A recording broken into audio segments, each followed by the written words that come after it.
You're listening to a Pop House Network podcast for developers by developers.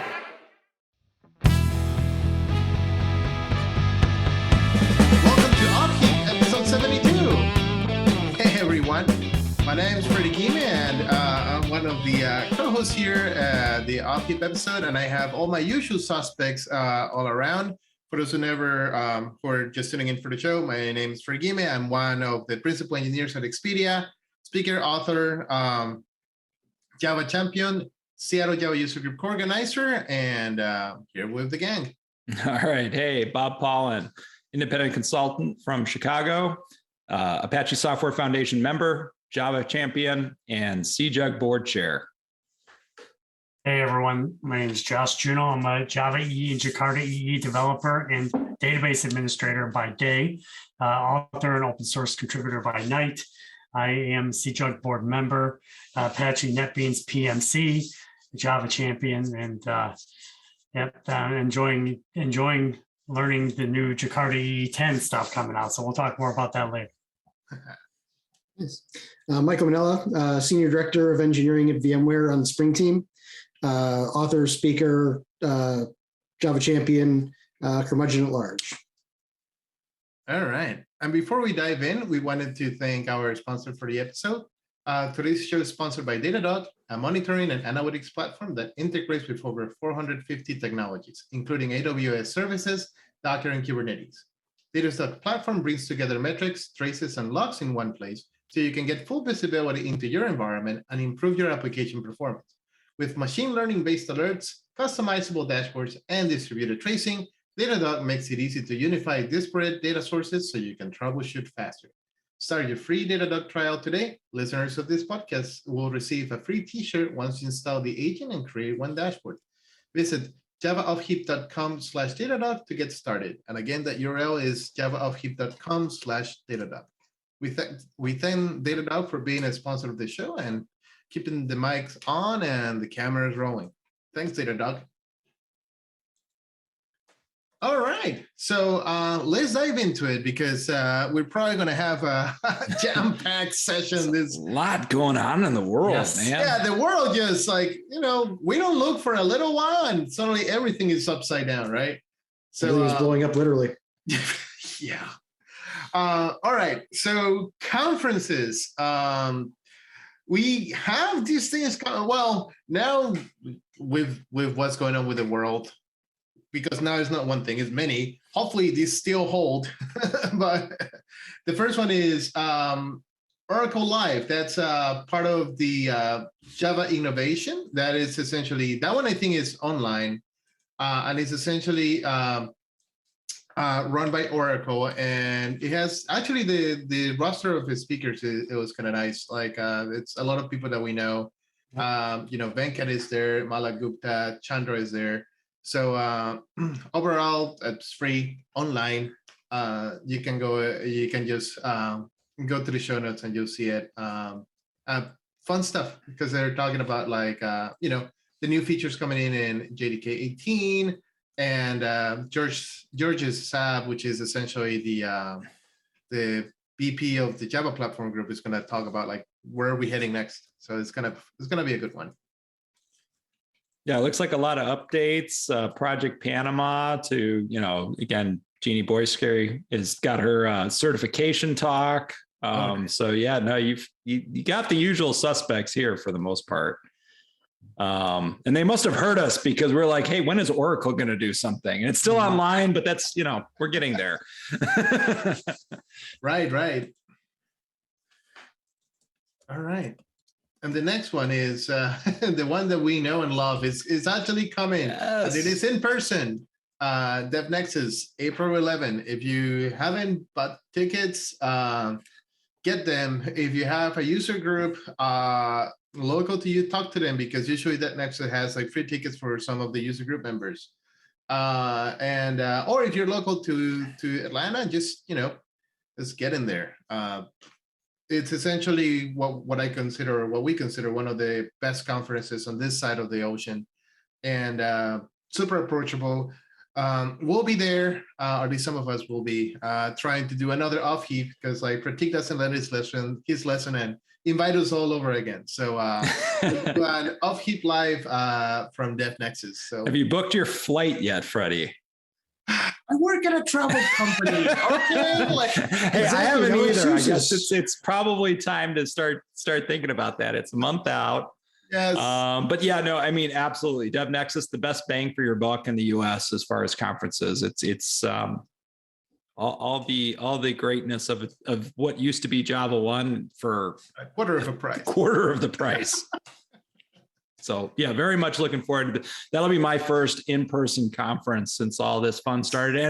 And ironically was my last in-person conference before all this started. So yeah, it's bookends. So it'll be significant. Yes. And if you get a chance, I'll be doing a talk there actually on the perils of microservices. Having too much of there's such thing as having too much of a good thing. So yep. So keep and I won't be doing a talk, so just come hang out and chat with me. I'll be there just kind of floating around, chatting with people, about contributing to open source and convincing people to help, fundraise for the ASF. If you like this show, buy us a beer. All right, no, it's okay. I will not turn that down. I get to expense my travel, but I love it when people buy me drinks. Yes. All right, next one. I don't know who wrote this one. Jay on the beach. I think Josh, did you have that one? Yeah, I put that one on there. The reason I have it on there is because it's on the dev.java. If you go and look at their community page and take a look at their conferences, this is on there. It looks like kind of a miscellaneous conference with respect to tech and coding, some different technologies here, some cloud, lots of business intelligence and some DevOps. So it's kind of a little bit here, enterprise, CI/CD pipelines and whatnot. So it looks like a good conference. This one here is actually in person, and it's in Malaga, Spain, the 27th through the 29th of April. So if you haven't got your tickets and you're going to be in that area, it'd probably be a good one to go to. Next one's mine, or one of mine. SpringOne Tour is coming back. Yes. What? So we've got the big SpringOne. We'll get. I guess I can talk about that in a minute as well. So that's later this year. But we do a smaller traveling show. It's a 2-day show in a number of cities around the world. And so this year it's gonna be back in person. All the things hopeful. We're starting off in Chicago, April 26th and 27th. Yes. Woo. Then we go to Toronto, June 7th and 8th. New York, June 28th and 29th. Seattle, July 12th and 13th. Ooh. Then we go over to Bangalore, September 13th and 14th. We drop down to Atlanta for October 4th and 5th, and wrap up in Amsterdam, October 11th and 12th. So nice. Be sure to check out one that's in your area. You'll have the Josh Long show. You'll have all of our dev advocates, and usually we'll get a few of our engineers at each one. So for example, Chicago, we're going to have Spencer Gibb, the Spring Cloud lead, as well as Jonathan Ivanoff doing observability related stuff. Nice. Are you Michael, you're gonna travel for the Seattle one, or actually for any of this, or you just my travel for speaking days are probably for the most part. He approves the expense report. So Freddie, take out the VMware people and make them pick up the check. It's not even that I yes, I do approve the expense reports, but my new role is more about fighting for financing of this stuff. Like I got to go to battle with finance more. I'll make sure you meet your Waterloo on your team. But if the bill's going to be $3,000. If you do have a user group in those areas, I know they definitely reached out to us at CJUG about having presentations with us. Definitely if you're in the area for any of these the SpringOne tours, reach out to the Spring team. They're more than happy to step in and work with the local user groups on additional presentations. So 100%. Yeah, no, definitely. All right, we'll do it after the show. While I'm on, you want me to just do the other 2 spring conferences as well? Of course. Okay, so next one up is actually Spring IO Barcelona. So for those in Europe or looking to go to Barcelona, an amazing city. If you've never been to Barcelona, I highly recommend it. It is absolutely gorgeous. I would love to get back to this conference. It's a great conference. So spring focused. It is a community run conference, so it's not one put on by us, excuse me. But it gets all the big names there, the Jurgen speaks there and whatnot. So every year, highly recommend it. It's cheap. Again, Barcelona is just, you can't pass it up. It truly is one of the most beautiful cities I've ever been to. And then rounding out for spring conferences this year in December, we're going back in person. SpringOne is back. We're going to be back in person December 6th and 7th, I believe it is, in San Francisco. So it'll be in person for those 2 days. We will also have a virtual track. So if you can't get for whatever reason, we'd love to have you in person, but if you can't be there, definitely check us out online. Great. And for that one, is Call for Paper still open? Or for that one, CFP, I don't even think is open yet. I don't think it's. Oh, it hasn't even opened yet. Yeah, no. For some of these, I know like call for participations are still going on. So. Yeah. Let's see. So the dates are December 6th to the 8th. Yeah, we have not opened up CFP yet. So. Okay. Keep an eye out for that if you are a speaker on Spring. Yeah, we'll be sure to announce. I'll be sure to share it on the next recording when that's coming. Go ahead, Freddie. Sorry, I think I cut you off. No. I was just wondering if Oracle is going to make its Java 1 conference just like December 5th to the 7th. Like it's usually how it works, right? Yeah, good time. Well, I don't know that they would do that just because we're in Moscone. So you got to do it in Las Vegas. That's pretty much it. Yeah, if they do it in Vegas, yeah. Oh gosh. For those who don't know, the running joke was like Oracle always, for however it always end up like overlapping with SpringOne for whatever reason, or too close to like make both conferences together. So yeah. All right, moving right along then. Mm-hmm. Well, let's see. Next up, we Okay, have JFocus.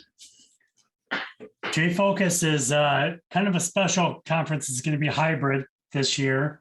And if you go to the website, you can see that you can actually buy tickets to the online event, and that they are going to donate 100% of that up until March 25th. So we're coming up pretty quick here, but they'll donate 100% of that online ticket sales to Ukraine. So I think that's pretty cool. Very cool. Very cool. So you can do that. You can get a ticket, support that initiative, and watch their online conference, or you can go in person. It's in Stockholm, and it is happening May 2nd through the 4th. Yeah, and just to be specific of what they're donating to, it's all the humanitarian stuff. It's for the refugees. It's for the people of the Ukraine. So yeah, definitely something to look at. Indeed. And then next up is Microsoft JD Conf. That's happening May 4th. This is going to be online. It says that this is the second Microsoft JD Conf event. This will be, like I said, May 4th through the 5th. Virtual. Looks like the CFP is still open. So probably if you're interested in talking with that one, you can probably still go ahead and try and do that as well. Microsoft doing Java conferences, cats and dogs living together. It is a new world. It's a good thing. Yes, no, absolutely welcome their support. Yeah, actually we do. And then there's a couple others. I didn't really see too many of the speakers that I recognized at a couple of these, but I thought it was worth mentioning. Basically, just because we're going back to in-person conferencing, as we kind of mentioned briefly at the top of this session. And I think it's pretty cool. So GCon Krakow, that is going to be May 11th, and that's in person. DevOps UK, same day, May 11th. That's in person. Has anybody heard anything about that? Is that put on by the same people that used to do? Wasn't there a DevOps? Didn't they do it in the US? There's a DevOps series. They tried US, that never really caught on, but it was a big series in Europe. Brussels was their original one. They had UK, I think they had a Poland one, Warsaw. Maybe they did a Paris one as well. I remember that one. They were always a stickler that you had to speak French to speak. Oh, gotcha. Yeah, but all of those are I mean, the beauty of this is we've actually got a ton of conference announcements. A lot of them are in person. Yep. And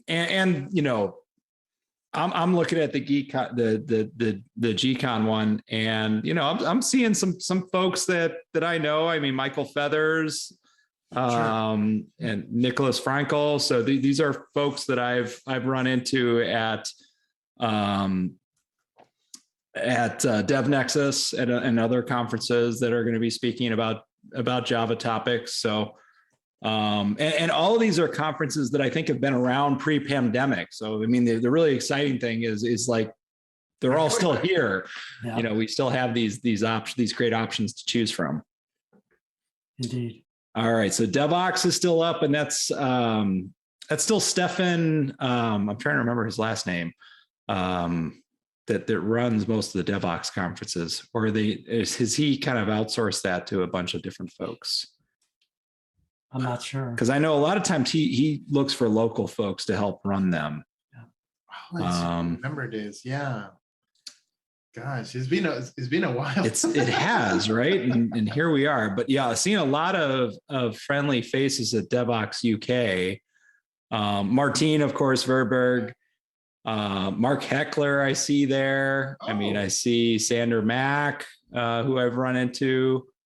I'm seeing a lot of familiar faces, just kind of going to the website. But the DevOps folks usually do a pretty darn good job of getting some top talent at their conferences. So for sure, I mean, you really can't go wrong. Mm-hmm. Yep. Yep, and then another one would be J Prime. That's going to be happening on May 25th in person. And this one, I think, is run by the Bulgarian Java user group. It's actually going to 25th and 26th of May. Sorry about that. The speakers are not yet listed for this one. I think that they just probably got the CFP closed and they're trying to go through that. So that'll be a good one. And then you already mentioned Spring IO. We've got J Nation coming up June 7th. That's another in-person. I'm not sure where that one's at. Portugal. Okay.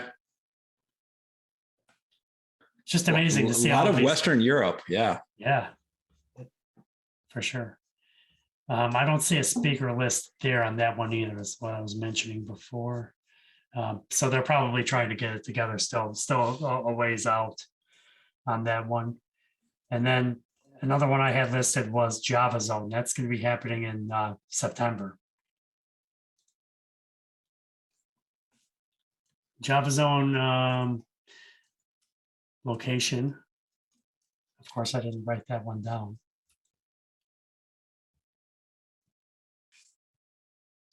Java Zone looks to be, let's see. Yeah, sorry. I thought that was in the, is that something Netherlands? What is it? Biggest European community-driven conference for modern developers. It's going to be 21 years old. It's run by Oslo. Norwegian. Oslo. Yeah, Oslo. Is this the one that's run by Rustam? He had a part in it at one point. I honestly don't know who the organizer for this was. It says organized by JavaBin. Okay, got it. But yeah, another very cool ones to see coming back in person. So very cool. And then did you mention SpringOne already? Right? Yep, I did the spring ones. I think that wraps up the conferences. Yep. And so I think the next one's also you. Let's keep going. Yeah. So next up is we're going to be talking about NetBeans 13 a little bit because that's just been released. This thing is packed full of new features. It's got bundled NetBeans Java C. That is a much cleaner startup. If you've ever used NetBeans, you'll be happy with that. There's a new look and feel. There's been upgrades for Java, some for Maven, Gradle, and PHP. Some Groovy updates as well. Not too much with the Jakarta in this release. Some VS Code updates. So lots of little features that were enhanced in NetBeans 13. So you should go and take a look at that. It's available now. Cool. And then I just wanted to mention right on the horizon here, Jakarta EE10 is going to be released here. It's supposed to be released this quarter. Should be really coming out at any moment, probably towards the end of the month or early next month. I'm not exactly sure of the exact date on that. But this particular release is going to have a new profile, a core profile. It's going to target Java 11, which will be good. You can, it's going to be targeted at the API source and the TCK as well. It's going to be removing a couple of EJB features, which would be EJB entity beans and embeddable EJB container. And then lots of specifications have been, updated. We're looking at things like Jakarta Enterprise Beans 4, Jakarta Batch 2.1, Authentication 3.0. So lots of probably little features that have kind of been held off for a while are being baked into this release. Jakarta Server Faces 4. So it should be pretty nice to get some new features finally coming into Jakarta EE. It's been a while. Freddie, you're on mute. Freddie, you're on mute. Yeah, so I was thinking about like the E8 was where there was like between 8 and 9 was the namespace change, and 9 was just trying to get the house in order again. 10 is like, okay, we're done with that now. Let's bring on the features, right? Moving forward. Yep. So it should be nice. Definitely. And just to mention, of course, Glassfish is going to be the first available container, but testing purposes only, really. And then PyRS 6 should be following shortly thereafter. That one is going to be a production-ready application server for Jakarta EE10. So, and I'm sure that lots of others will follow. So, Spring Framework 6 will have the Jakarta namespace switch out later this year, and we've worked a lot with the broader ecosystem so that we can consume, EE10 and whatnot. So, should be good. That's great. Excellent. All right. It's good to see wide adoption.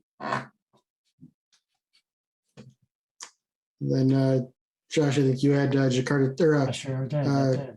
Java 18. So get ready for JDK 18. It comes out here pretty quick. Coming. Just 7 2 days weeks now, right? 7. Wow. Actually, yeah, it's like the 22nd of March. Nice. And I think we've gone over the features on this podcast before. Anybody got favorites that are going to be in this release? Simple web server. Don't need Python anymore to run a simple web server anymore. If they build it, it will be used in production. It's in there. It's in there. UTF-8 by default.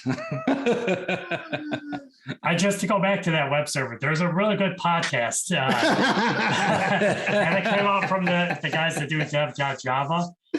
And it's their podcast, and they're talking all about the simple web server. Actually, the main developer for that particular feature is on the podcast explaining it. And it sounds pretty useful.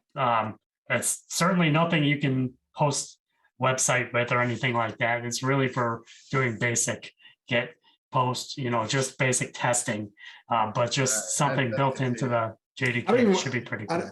I don't even want that. I just want the equivalent of what is what I always forget what the class name is or the thing in Python. Yeah, it's simple HTTP server. Yeah, so I want that. CD directory, run that there. All systems. Serve up whatever's in the directory. Exactly. So that, I mean, if you think about building a web app, though, like you usually, well, I guess you'd have nowadays. The tools are much more robust, but if you did need to just serve up static assets or whatever, Yeah.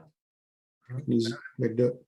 Now, pattern Yep. matching for Switch will be interesting. Well, it's second preview, so it's not technically. Yeah, it's not final. Yeah, there's a couple of them that are not final, like the vector API that's going to be on its third incubator. What about the isn't the internet address thing? Is that done? Is that the internet address resolution SPI? Yeah, that one's done as well. So that'll be cool. Cool. Yep, should be good. Looking forward to it. Oh, this one is Bob. Which one is Bob? The TechCrunch, Google. Yeah, because I'm impacted by it.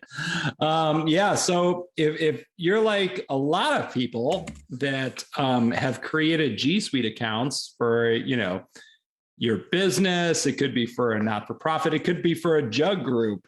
The free one's going away. Google announced, and this is not new news, but it's starting to get close to being like the oh shit moment where we have to do something about it. The free G Suite is going away. So the basic issue here is Google is saying, hey, look, if you want to keep it, you got to pay for it.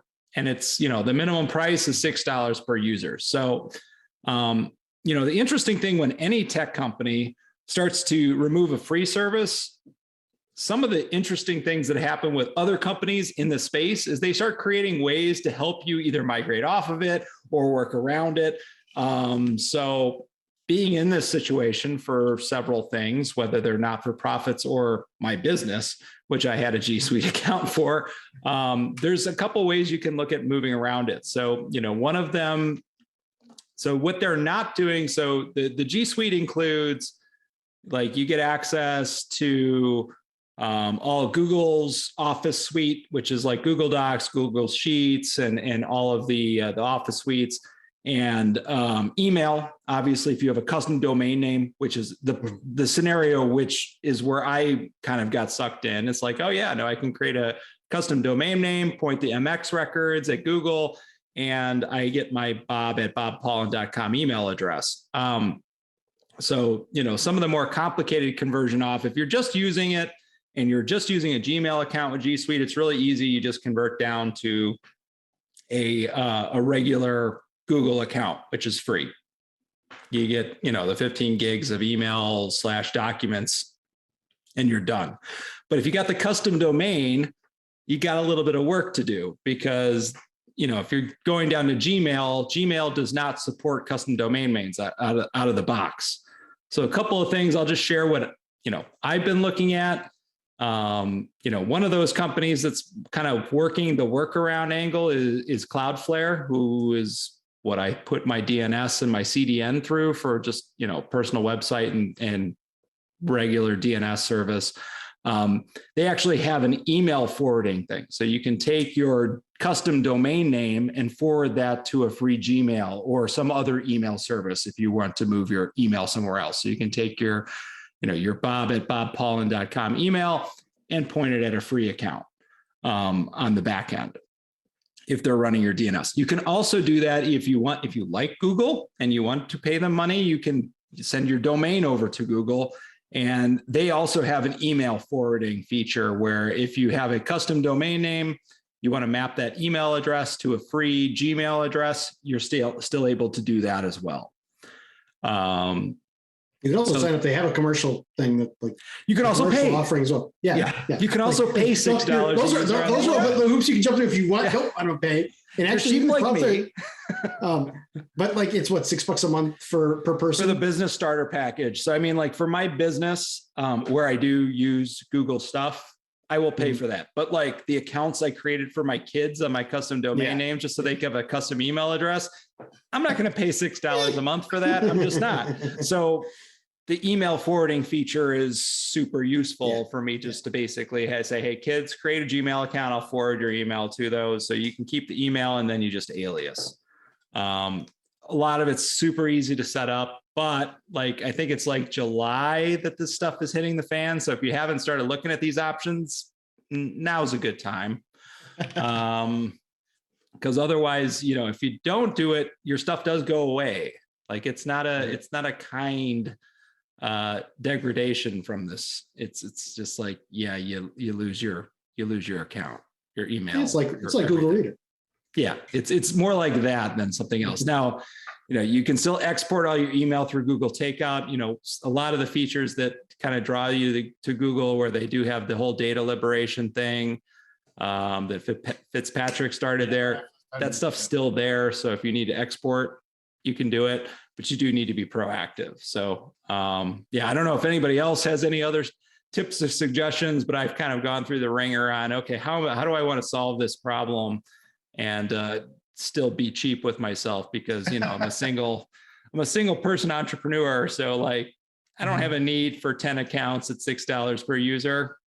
So, yeah, I mean, you know, that's what I've been doing is it's worth me spending $6 a month for myself. Not a penny more though. So I'm cleaning up all the old accounts that like I've used my Gmail, my Google Apps account for talk demos, where it's easy for me to send, you know, if I need a way to send email easy, you know, send it through there, real email. Or if I need an easy inbox to use, I can just, you know, crank up a new user. Yeah, I won't be doing that anymore. So I'm cleaning up all that junk. And then I'll migrate over and start paying the $6 a month. Yep. Yeah. So you've been warned. and I have a long list of G Suite stuff that I need to clean up too. So yeah. All right. Next one is we just saw it coming through the ringer today. Daylight savings time. Yeah, no, I added this one. And I was super excited to see it because it kind of like, it's something that we talk about like, hey, daylight savings time is pointless. You know, it makes our lives more difficult as developers. Wouldn't it be great if this went away? Well, it's finally looking like it's going to happen because they passed in the US at least. So if you live in the US, the Senate has passed through unanimous consent a bill that removes daylight savings time. And basically the implementation is that we will end up staying on daylight savings time in 2023. So we still got to go through one cycle of, hey, set the clocks back, set them forward again. But once we set them forward again, we stay there. So if you're Central Time, you go from Central Standard to Central Daylight Time. Then we stay on Central Daylight Time. Or is that what we still want to call it? Because like it's super confusing because the standard is actually an hour behind that. Like it's just central time. It's just Central Time now, right? Yeah, just leave off the standard. Exactly. And that way, you know, in your enums, you just create a new entry. Yeah. So you still have the old ones. Additive is always better. Yeah, no. Okay, so yeah, and this is the reason why this is going to create a lot of work. Yeah, that's my prediction. It will surprise me if the 2023 date either passes or doesn't get extended. Feels aggressive to me.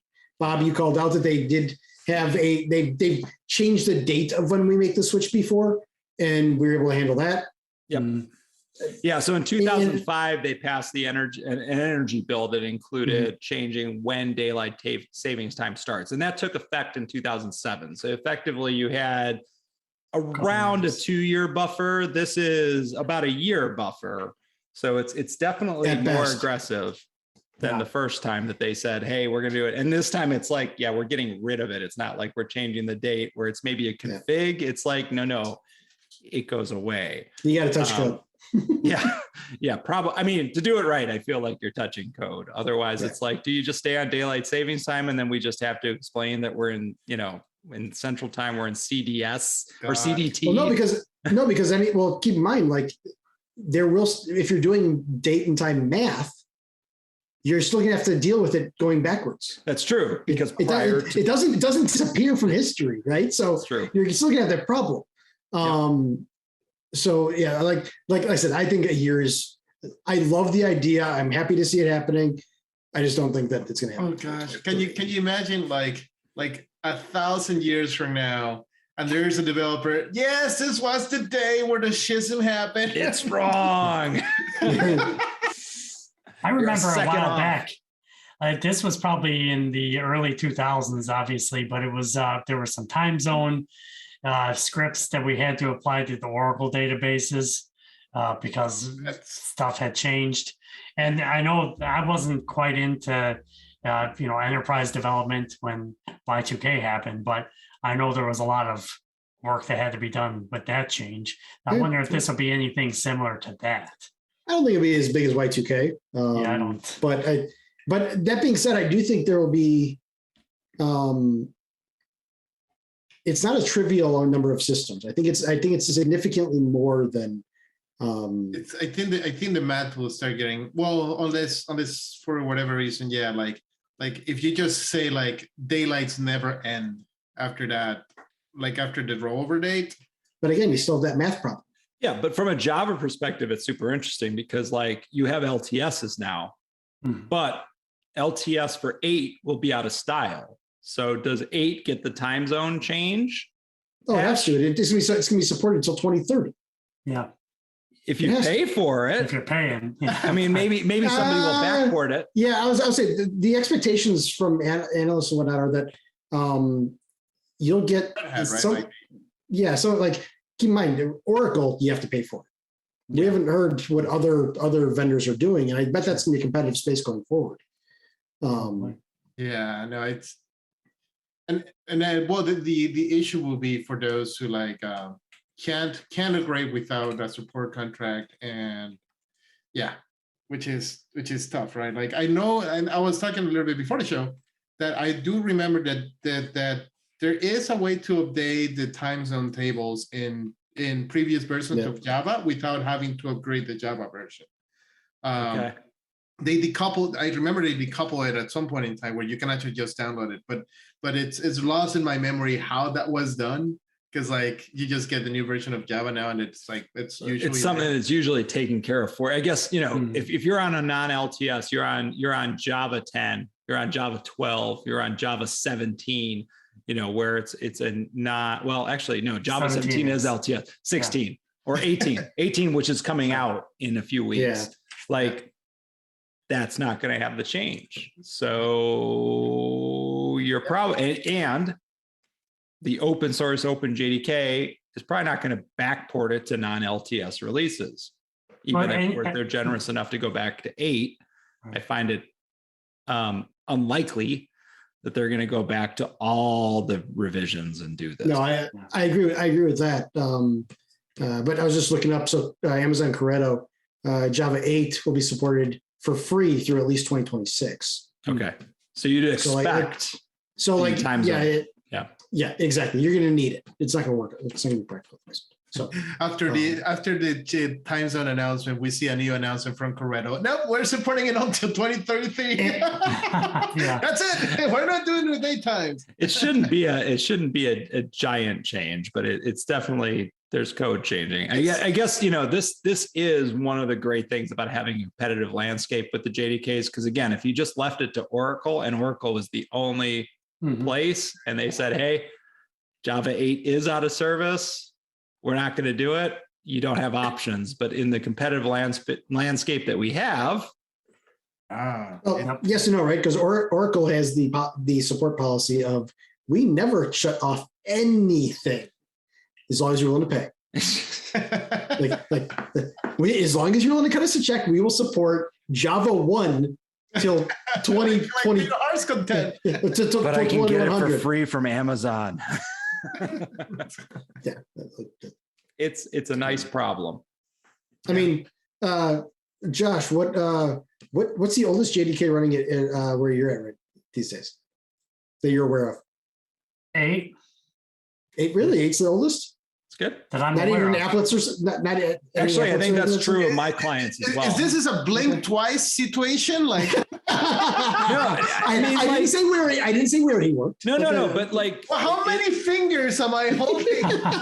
how many places didn't actually go to 8? Like, I actually find most I think it's fair to say that all my clients are 8 and above as well at this point. And I work at more places than Josh. So Well, you have to. I was curious about some of the reason I was specifically curious about Josh is there are. Forgive me, I'm trying to do this, Josh, without saying where you work. But there are certain kinds of things that like they build it once, and if it ain't broke, they're not going to update it. It's just it's everywhere. Well, let's say in that varying degrees. Yeah, like you have to remember one thing is that if you go back, I don't know if it was like a year ago, it was more than that, 3 years ago, there were some major Java vulnerabilities found. And this was basically with web start and things like that. And there was a big deal in the corporate space, and our place had to take care of that kind of stuff, and which really did involve getting off of older versions of Java. You have to get rid of it. So I think a lot of people, like Bob is saying, a lot of people are probably at either 8 or above. If you're not, then you're probably vulnerable to something else. yeah, we have there are things that are, let's put it this way, there is jars that have bytecode version 50 that just runs, but it doesn't, it's almost like libraries that are just they do some math stuff and it's done. And yeah, it's one of those where they're still in the system. Like if we needed to actually change that code, it's undo, reconstruct from source files and try to rebuild it. But yeah, code tends to linger.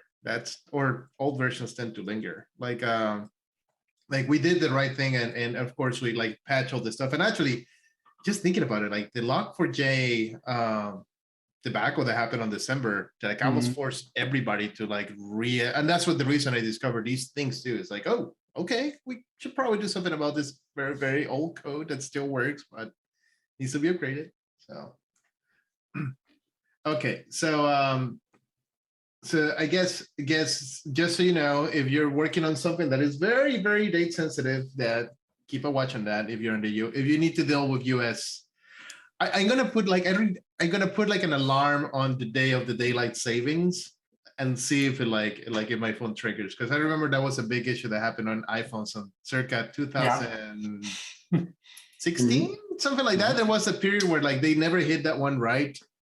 And it was kind of funny, they needed a year to retest it. So, all right. Or you can just get Android. That's fine too, right? Did it? Well, because Java is behind it, right? So just make sure you have updated Kotlin. Swift. All right. What was Kotlin? Sorry, Kotlin for a finger. Now, Swift at the JVM. To the topic at hand, the big discussion topic, and I think we just have to be careful of spilling over it, is almost trying to say, we're talking about at the very beginning, there are world events. For those who are listening to this podcast, 500 years from now, there is a conflict, bro. I don't even know what is it called, because it's a war. It's a war. Yeah, call what is it? When I come from South America, when we have wars, they just call debacle. They really call conflicts. They would never call wars. Putin declared it a special military operation, but it's a war. He went to war with Ukraine. Okay, so there's he invaded another country. And what we wanted to do is it's sort of understand from the tech perspective, what are the things that are happening, right? Even though I guess for this crowd here, we're lucky/unlucky enough that we're far away from the conflict, right? There's definitely things that happen in the vicinity of it, and we hope that everybody can keep safe. But wars used to be a local thing, but now with the way technology is, it's a global thing. It affects us, and it's starting to trickle in. So I think Bob, you put this one this list here. Yeah, I mean, one of the bigger kind of things around what's going on right now and in the world is again, like the reaction to it has been multifaceted. So you have government reactions, which is very typical in conflicts, but you're also getting reactions from companies and independent entities and of how they perceive what's going on and how they react to it. And some of it is basically just trying to insulate their business. Another one is aspects of it is just general protest against what is happening.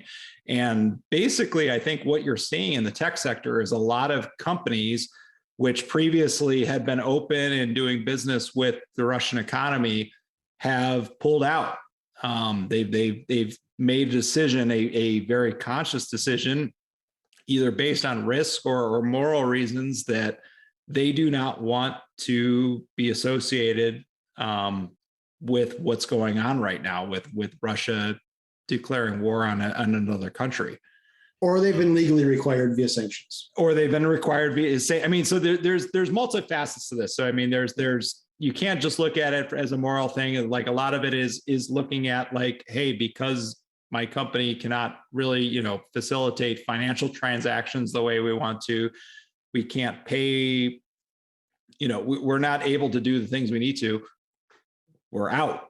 So I mean, we're almost, it feels like, I mean, as somebody that grew up in the 80s when the Cold War was still a thing, kind of feels like we're heading back in that direction where there is a Russian economy and there is everybody a US economy or European economy, and they are two very, very separate things.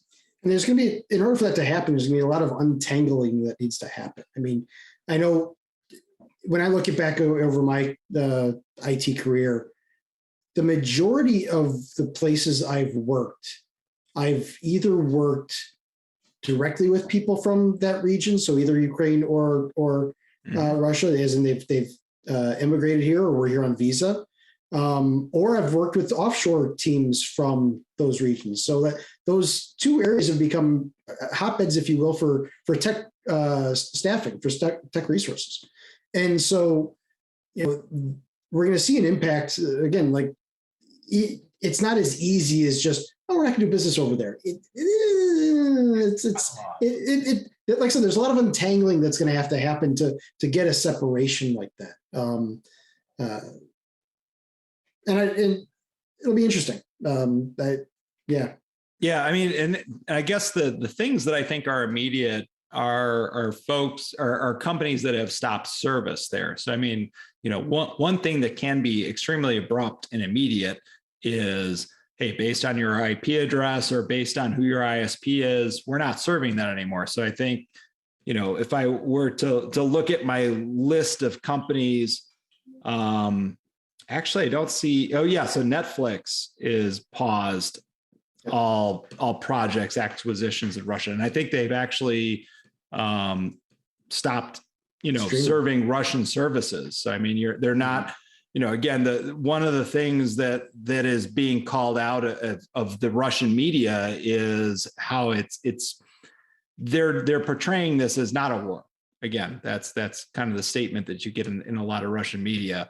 And a lot of companies, Google, Netflix, have blocked those broadcasts that are downplaying this as something that, again, based on the reality, based on the pictures in the media. I mean, you can play the fake news angle all you want, but the real pictures coming out of Ukraine, in my opinion, show that this is not a special operation. They didn't shoot a missile into Ukraine as retaliatory for something.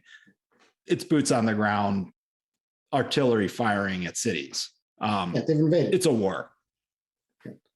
There's no getting around it. And kind of, the discussion we had, a few months ago, like with Cedric, when we were talking about, AI and some of what's available now through, social media and cell phones and things like that. We have unrestricted access to the things that are going on there right now from citizens in the Ukraine that are posting things, media that's there.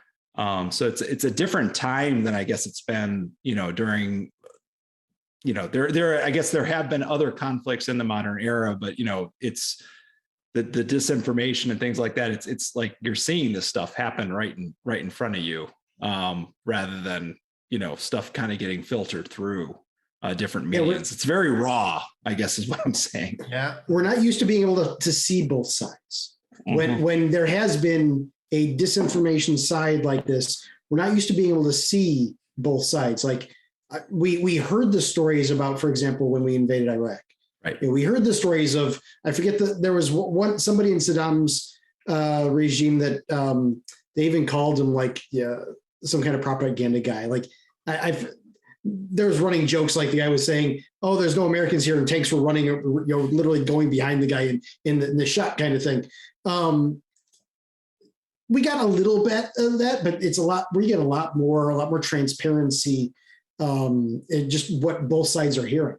And there's been a lot written about, even within Russia, how it's almost a generational thing. You've got the younger crowd that is connected with social media and whatnot that can see that other side.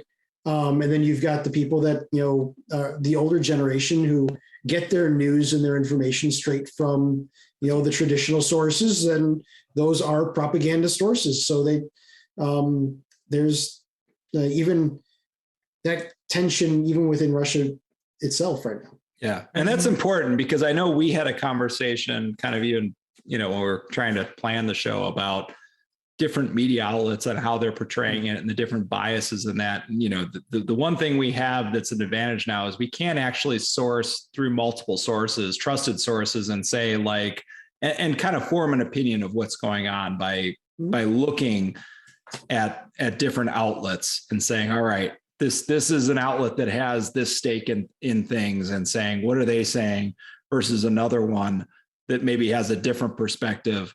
But the one thing that's really happening right now is there is a pretty strong alignment around what is happening, as long as you're not talking about the Russian state media, that it is a pretty unanimous picture of what's going on there. Yeah, sure. And then the thing I'm kind of curious about though is if you are in Russia, they are limiting the content coming from the social media and whatnot. So I'm wondering what's getting filtered. And so, Michael, is like, to your point, the younger generation is more connected, but even to that end, what are they seeing? Are they seeing everything that's coming through? Do or they have there's not a big Russian firewall right now, right? I was about to say is I don't think Russia has the equivalent of the Great Firewall that China does. China has the foresight. I wouldn't call it a foresight. Well, but they are blocking like Twitter right now, right? I mean, that's the thing is they just do wholesale blocking, as opposed to the Great Firewall will actually they can filter stuff out. Like it's sure. Right. It's much more robust. Like that, they'll just Russia's just going to pull the plug on a website. So that you can't get to Twitter or whatever. And even that, like I don't know if how sophisticated they are, right? Can I use a VPN to get at it? Yeah, right. I don't know, right? So like there's where there's a will, there's a way, right? And that's what I'm thinking. Like it's like the level of the level of sophistication you need to break through a statewide block in Russia is probably way lower than the level. Like in China, they are on top of that game. Like they trying to figure out how you do VPN. There's no secure certificates that cannot be like man in the middle, like all that. But that took years to build, right? Yeah. So it's almost like a sieve. You cannot stop that. Like even like you were preparing for this, you cannot stop all that information from going in and out. I mean, it's actually been interesting. One of the things that they've talked about for this is how little tech Russia has seemed to have used in this war so far. Like Russia was considered to be having this really advanced military with all these advanced capabilities. We know that they have the ability to do cyber warfare and whatnot at extensive levels. Mm-hmm. We just haven't seen that in this war. We've seen them dropping, for lack of a better term, stupid bombs on things that just start hitting hospitals and stuff. Like it's a very brute force kind of like sledgehammer approach to this, as opposed to what you like. thinking, again, going back to comparing it to us invading Iraq, the whole shock and awe thing, like my understanding, like propaganda, not, understanding like I was on one side of this, so I probably got a bit of a mixed message, but like, I feel like we were more surgical with how we handled, Afghanistan or Iraq than Russia seems. Granted, I'm getting my news from America, so you can. Yeah, I mean, that could be, but like I was just checking on Al Jazeera, and it's not like they're saying CNN's crazy. I think part of that, and this is just again from same as you, I'm from the news. I think they started in a surgical tactic, but then quickly went a different direction when they found out it wasn't going to be as easy as they thought. I mean, comparatively, America started off. It was either, I think it was Iraq, right? Like we didn't put boots on the ground for like a week. Right. It was airstrikes and missiles we were lobbing. Like you couldn't touch us for that. That's not comparatively. We took Baghdad in 3 weeks. Yeah, to when we put boots on the ground to when we captured the capital. We're entering the 3rd week here for the Ukraine. I think we're in the 3rd week as of right now. So I mean, it's obviously a critical week, and obviously the longer this goes on, unfortunately the worse it's going to get. But also it means that the more likely we're going to end, it's going to be more likely a stalemate. I was just reading that the most recent peace talks. Let's see. Zelensky says Russia's demands on peace talks more realistic. Yeah. I mean, it seems like we're heading there. The sides are realizing they're in stalemate. And I think the reason for that. So another thing, just to address like the cyber angle and the information technology and the hacking, like I feel like there is a certain agency to the people that engage in those activities. Like it's probably very difficult for a state to force somebody, in the IT industry that has options to leave, has options to be remote, has options to work wherever they want, to engage in cyber warfare versus a soldier, which may have different means available to them. There's different opportunities that you're available to depending on where you're at in your tech career. So I feel like if you don't actually have, a you don't think reason, a military contract in Russia would be a lucrative opportunity? I'm sure it would be but I mean, again, like if you're trying to engage like the mass of the, hacker community, like you have to have some motivation to this. Like if I don't want to, if I believe that Russia is wrong for doing this, and I live in Russia and they're like, hey, we like to try to engage people to hack, the Ukraine, and I don't believe I'm gonna do that. Am I gonna do a good job at that? Probably not.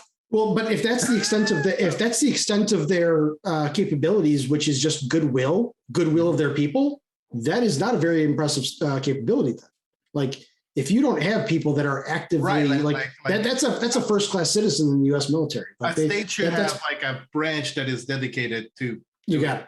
Yeah, right. Yeah. But, like that. Whether it be part of the state employees or contractors, like it's still like you got to be on the payroll to deliver when you need to deliver. When you deliver, right? It's last I hear, if you view this HTML source of a site, that's called hacking. That's only in America. Oh, that's what it is.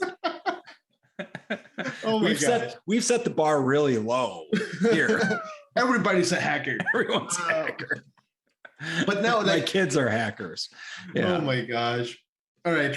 Just one parenthesis. When that happened, I think it happened like what, 6 months ago? That was soon. But I mean, again, like I don't feel like the level of engagement to a soldier, to somebody that might be, and again, like I actually don't have a good feel for what Russia's cyber capabilities are, whether they are actually state sponsored and basically employed actors, or whether they're trying to engage with with basically kind of like mercenary groups. I mean, because it feels like even for the conflict, they're like for hire, they're devolving into, okay, we're going to get mercenaries to work for us. So even in the independent realm, like there's some sense of yeah, should I be doing this? I don't know.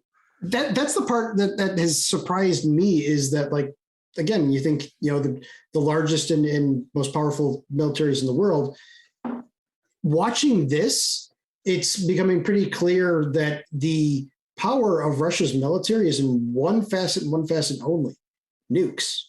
Yep. You take away the nukes and there's not a lot left.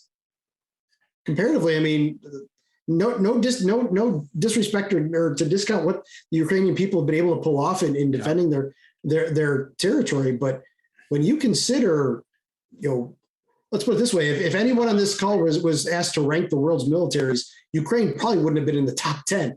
Right. Yeah. And yet they are easily, I don't want to say easily, but they are definitely holding their own against one that probably would have been in the top 3. Yep. So, like, That's fair. Now, don't get me wrong, Russia has a history of this kind of thing in the past. Because, I mean, they went to war with Afghanistan for 10 years and never took it. So do we. Same thing. Details. Afghanistan is apparently not a country you should invade. Yeah, no joke. that was a lesson learned.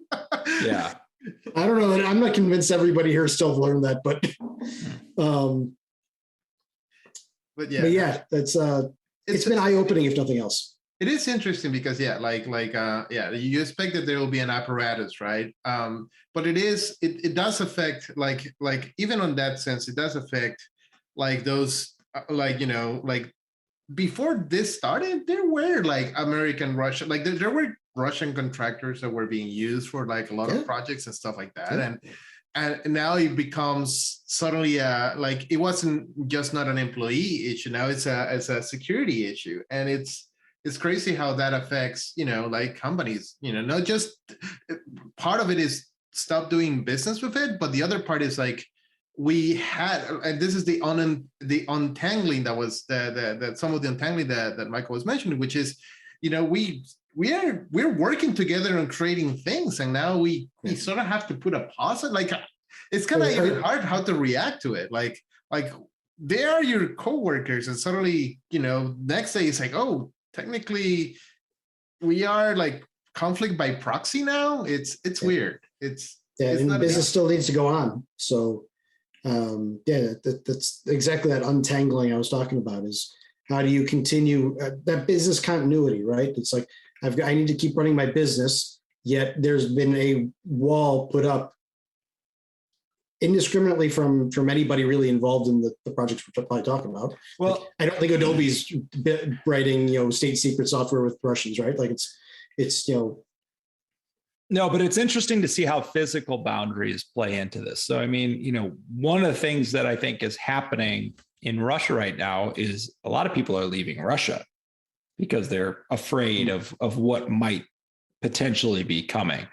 And when you think about it, if I'm a Russian citizen that relocates to Germany, for example, I'm fine, right? Like I don't think anybody's talking about sanctioning Russian citizens. It's Russians that are in Russia. Yep. So it's interesting to see. What's interesting for me, from a tech standpoint, we have looked at employment and everything is like where you're at doesn't really matter. But when it comes down to world conflict and sanctions, where you live does actually matter. Because is it? I wonder, like it's because in the back of your mind, like it could be influenced by just the government that you're just partaking part in, right? Yeah. Where you're a captive citizen of does matter. So again, like a person that is a Russian citizen that has fled to Germany, for example, just to put an example out there. If you're working in Germany, I can't imagine how these sanctions would apply to you if you have accounts in German banks. If you, I guess it would depend on how you're employed, because you need a work visa You would. in True. Germany. Yep. So would Germany grant the work visa due to the sanctions? Like that'd be that. I honestly have no idea. I don't know how that would work. Because basically what you're saying is there's a back door here for. Well, but it depends on what the goal of the sanctions is, right? So I mean, for the most part, we're trying to sanction Russia. So if you are we're trying to sanction the state and the oligarchs. The state and the oligarchs. So if people leave the state, the physical state of Russia, it essentially kind of creates a brain drain on that country. But what about the oligarchs or whatever? Like those specific people? And they have targeted they have targeted individuals. I guess I'm more or less I have no ambitions of being an oligarch or somebody that's at that level. So obviously, if you're at that level, the rules are sort of different. I'm more or less thinking about the rank and file tech worker that may or may not be living in Russia, but is from Russia and is trying to deal with the situation at hand right now. It's interesting. I know there are some countries that are offering Ukrainian citizens, like no visa, just come here. Like I know Ireland's one of them. But I haven't heard any news like that about Russian citizens. Yeah. No, so I'd be really interested to understand the visa and how that all interrelates with the sanctions. That's interesting. Because again, if you're trying to target the country and the state of Russia, and I'm actually comparing this it's almost a contradiction in tech, right? That we don't care where you live, but now all of a sudden we kind of do, right? Because it could matter as far as how the sanctions play out and how everything, as far as employment plays out. Because I mean, by not letting these people work in like Germany or whatnot, that would put pressure on Russia. By not letting them work in Germany. Yeah. That means they can't work anywhere. Yeah, but why do I guess my perspective is why do that to the Russian people? Again, right. This is maybe this is my political perspective speaking, is that I look at this as an action of the Russian government. I mean, it's kind of like in the 80s where Reagan declared the Russian the evil empire. However, the Russian people, we're all good with the Russian people, right? Yeah. But your government is a problem. I look at the situation today as very similar. Like the Russian people, I mean, a large majority of them I wouldn't say a large, there's a lot of people in Russia that do not support this action. A significant amount of people in Russia that do not agree with what their government is doing. And, those people I think deserve support. So if you're willing to leave your country, then that's a way of. I don't feel like sanctioning the average Russian citizen makes sense. Now, that makes sense. Like it is interesting because you're bringing for example, right? If I'm a developer in Russia, suddenly I get cut off from Swift. Suddenly I cannot get a paycheck. It's interesting how this cryptocurrency plays in this. Because who needs rubles, right? I'll just get Bitcoin. Right. Because a lot of it was the idea of a place of decentralized value where it doesn't matter where it is. But I think that if anything, this will be a calling for it, right? You can keep paying people, you can avoid the SWIFT, you can still do business, but it just doesn't happen. So it's one of those curiosities that and maybe it's not the right play, even though it has been called that. This is where a centralized government cannot interfere with the value of what you have. They can't. Well, if you use cryptocurrencies, according to the lore, right? That's according to the lore. I guess more and more I'm seeing that the governments are trying to get involved in regulating it. So I feel like the more mature cryptocurrency gets, the more it's actually going to turn into just like fiat currency, Yeah. Yep. So, and not in a scalable way, since you still have the problems of being able to, needing computing power to do these transactions, and the fact that you can't do massive amounts of transactions in crypto. It's a scalability issue. It doesn't scale like regular finance does right now. Intentionally. Sure. Yeah, intentionally. But again, that to your original point, hey, the ruble is crashing. We're going to put all our money in Bitcoin, or we're going to use Bitcoin to get around sanctions. That may work to a degree, but I almost guarantee that's just going to exacerbate government focus on crypto, where it's going to end up being regulated to the point where all the things that people are using it for are going to become moot. I know, like just as a parenthesis, I was reading that like for the Canadian trucking strike, they actually seized like all the Bitcoin funding that they had, which was, again, one of the things that Bitcoin was supposed to protect is like, oh, once you have your wallet and once you have your stuff, it's yours, but government got in the middle. So, but it's still relation based. I mean, if you have a transaction with somebody and that person is willing to say, hey, this is my wallet, and you're able to link to, like, it's a little harder, but it can be done.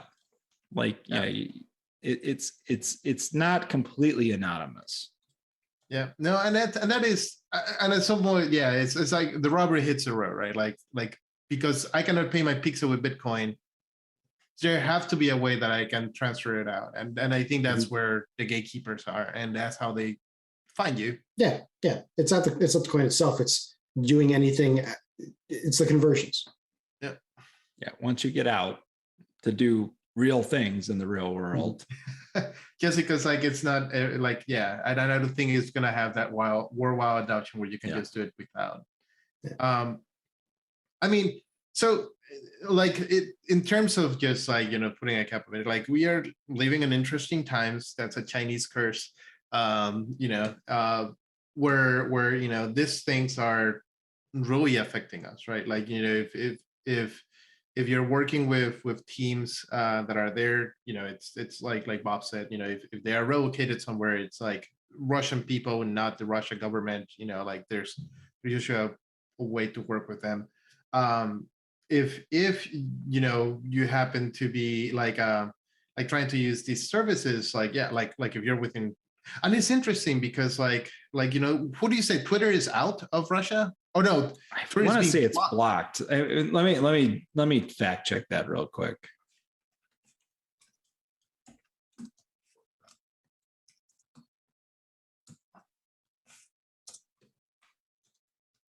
Yeah, Facebook and Twitter, Russia blocks access.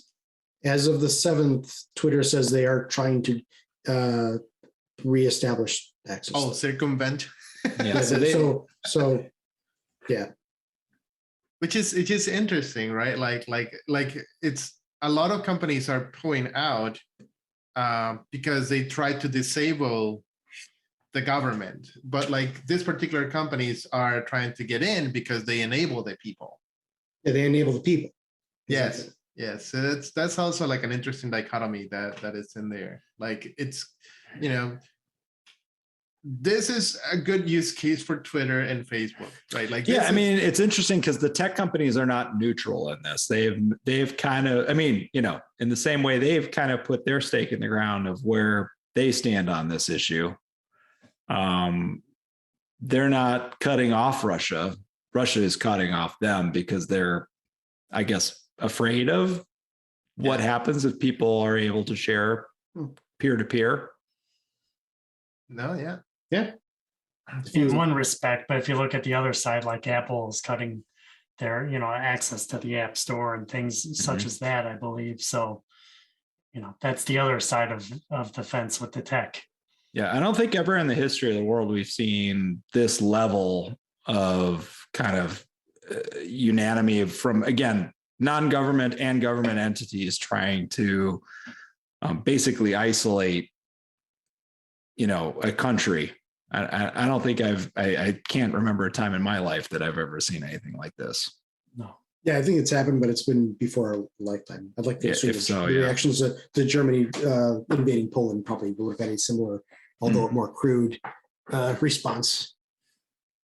Yeah. So yeah, I mean, that's, you know, we'll keep reporting as we hear more news as it affects us in technology. But yeah, it's.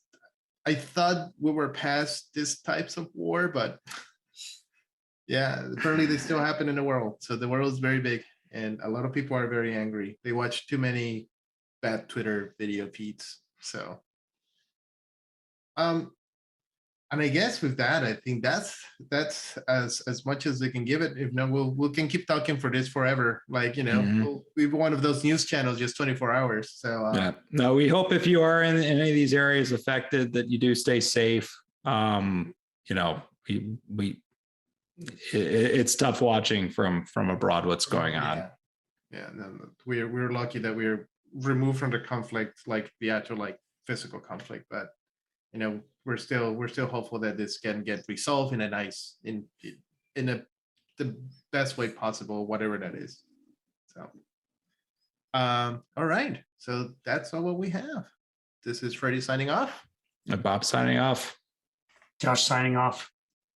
Michael signing off. If you're on Twitter, make sure to follow us at OffHeap. And if you're watching this on YouTube, be sure to like, share, comment,